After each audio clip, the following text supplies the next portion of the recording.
Hallo und herzlich willkommen zur mittlerweile 35. Ausgabe von TUK Talk. Wir werfen heute einen Blick in die Elektro- und Informationstechnik, denn unser alltägliches Leben wäre wohl völlig undenkbar ohne elektronische Geräte wie das Smartphone, das Navigationssystem im Auto oder Industrieroboter in vernetzten Fabriken. Auch an unserer Universität werden in diesen Bereichen innovative Lösungen entwickelt. Allen voran steht ein junger Dekan, der die zukunftsweisende Forschung vorantreiben will und der auch privat auf den Pfaden der Nachhaltigkeit wandelt. Professor Dr. Stefan Streif ist Inhaber der Professur Regelungstechnik und Systemdynamik sowie der Dekan der Fakultät Elektro- und Informationstechnik. Der gebürtige Ravensburger studierte technische Kybernetik in Stuttgart und England und schloss im Jahr 2011 seine Doktorarbeit an 2 Max-Planck-Instituten ab. Zudem war er für 8 Monate Inhaber einer Juniorprofessur an der TU Ilmenau, bis er 2015 schließlich nach Chemnitz kam. Dank seines steilen Karriereweges ist Professor Streif heute der jüngste Dekan an unserer Universität und setzt sich für mehr Transparenz sowie einen lösungsorientierten Diskurs an unserer Fakultät ein. Mit seiner forschungsstarken Professur leistet er neben theoretisch orientierter Grundlagenforschung auch einen Beitrag zur Entwicklung von nachhaltigen Technologien zur Verbesserung der Energieeffizienz und Bewältigung der Ressourcenknappheit.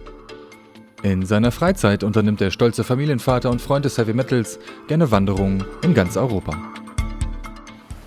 Hallo Herr Professor Streif, herzlich willkommen bei TUK Talk. Ja, schönen guten Tag, Frau Müller.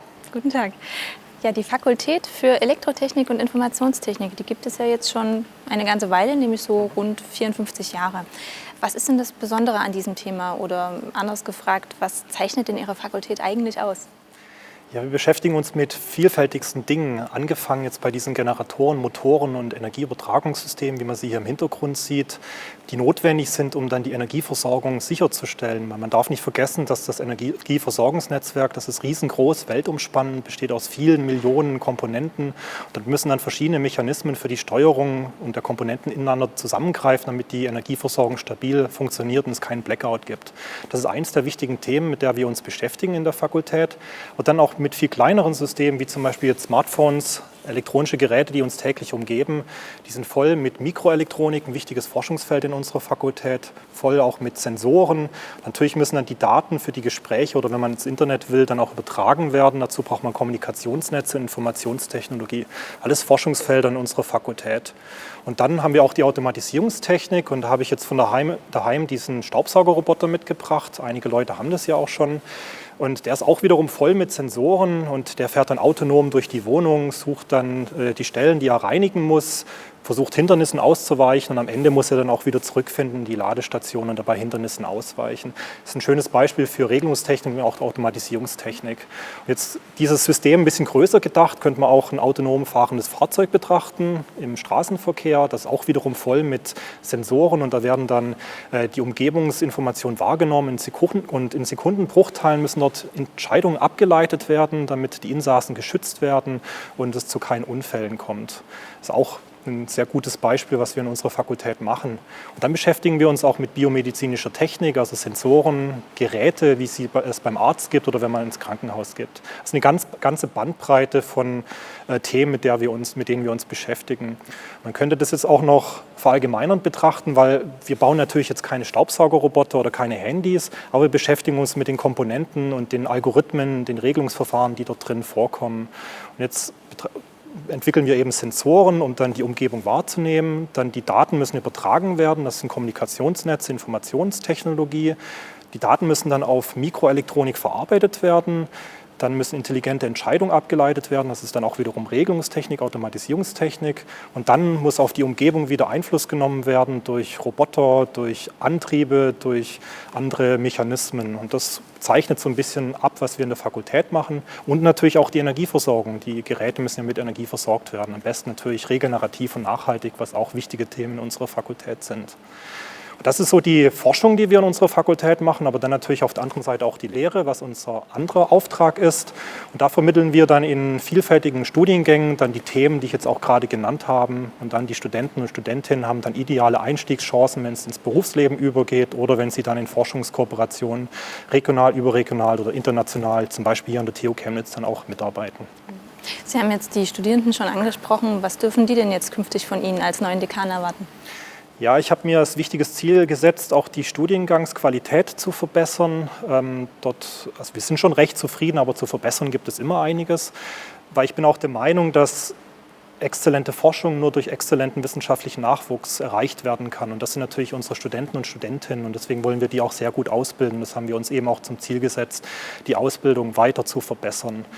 Und dann ist es mir natürlich auch wichtig, Studenten aus der Region zu gewinnen. Da müssen wir auch dann die Studienwerbung, Schüler- und Schülerinnenwerbung dann verbessern, um dann Schülerinnen und Schüler an die TU Chemnitz zu locken und dann auch hier ein schönes Studium zu bieten.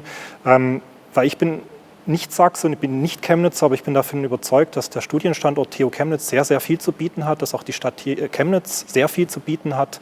Und das sind eigentlich ideale Voraussetzungen dann für ein Studium. Und dafür müssen wir selbstbewusst werben. Sie sind ja nun mittlerweile seit rund 8 Monaten im Amt des Dekans tätig. Und haben Sie denn auch eine Neuausrichtung der Fakultät im Sinn? Eigentlich nicht, beziehungsweise das muss sich dann durch die Professuren ergeben. Zur Forschung muss ja frei sein und deswegen ist das Forschungsprofil oder was an der Fakultät gemacht wird, das ergibt sich dann aus den Fakultäten heraus und darf nicht so von oben dann erzwungen werden. Aber sicherlich werden wir die ein oder andere frei werdende Professur dann strategisch ausrichten und neue Forschungsfelder, die gerade wichtig sind, wie intelligente Systeme dann zielgerichteter bearbeiten zu können. Das ist das eine und dann habe ich mir insgesamt auch das Ziel gesetzt, die Transparenz, die Kommunikation und die Zusammenarbeit und Partizipation auch in der Fakultät zu erhöhen, dass die Kollegen mehr zusammenarbeiten und die dadurch die Fakultät stärken. Was aber auch wichtig ist, dann nicht nur innerhalb der Fakultät die Zusammenarbeit dann zu stärken, sondern auch über die Fakultät hinaus, weil die Themen, die uns als Wissenschaftler beschäftigen müssen, die sind sehr komplex geworden und das kann man nur interdisziplinär in großen Forschungsverbünden angehen. Was sind denn im Moment die schwierigen Forschungsthemen, denen Sie sich widmen müssen? Ja, es gibt sehr wichtige Forschungsthemen wie natürlich die Energiewende. Da müssen wir dann beitragen, um dann die Energiesysteme dann nachhaltig zu gestalten. Dann auch solche Themen wie die Ernährung der Weltbevölkerung. Das ist ein globales Problem. Auch dort müssen wir uns Gedanken machen. Dann die Mobilität muss auch nachhaltig gestaltet werden. Da haben wir auch den Smart Rail Connectivity Campus hier in der TU Chemnitz, was ein sehr wichtiger Schritt in diese Richtung ist und großen Beitrag liefern kann. Und dann natürlich auch so Themen wie künstliche Intelligenz, die uns als Forscher dann jetzt gerade sehr stark beschäftigen. Dort kann man auch einiges tun. Das sind insgesamt sehr große, komplexe Themen, die man dann interdisziplinär angehen muss. Was mir persönlich wichtig wäre, ist, dass die Nachhaltigkeit zum Grundsatz auch für die Forschung werden sollte. Das ist zwar in unserem Forschungsprofil an der TU Chemnitz schon verankert im Bereich ressourceneffiziente Produktion, aber insgesamt könnte man das aus meiner Sicht noch weiter stärken und den Ganzen mehr Gewicht verleihen. Der Begriff Nachhaltigkeit wurde ja auch von einem Chemnitzer, Karl von Karlowitz, geprägt und vielleicht könnte man es auch dann zum Grundsatz hier an der TU Chemnitz machen lassen und als Grundsatz für unsere Forschung auch. Ja, Herr Professor Streif, wir sind schon wieder am Ende angekommen. Ich bedanke mich bei Ihnen, dass Sie heute da waren, dass wir in Ihrer Halle sein durften und wünsche Ihnen weiterhin gutes Gelingen bei Ihrer Tätigkeit. Ja, vielen Dank für das Gespräch. In der kommenden Ausgabe wird es schon wieder Zeit, auf das letzte Jahr in dieser Dekade zurückzublicken. Natürlich haben wir uns hierzu wieder unseren Rektor Prof. Dr. Gerd Strohmeier eingeladen. Wir werden nicht nur die vergangenen Highlights von 2019 erneut aufleben lassen, sondern wagen auch den Blick in das bevorstehende Jahr. Nutzen Sie die Chance und reichen Sie uns Ihre Fragen zu zurückliegenden oder kommenden Ereignissen per E-Mail ein. Bis bald!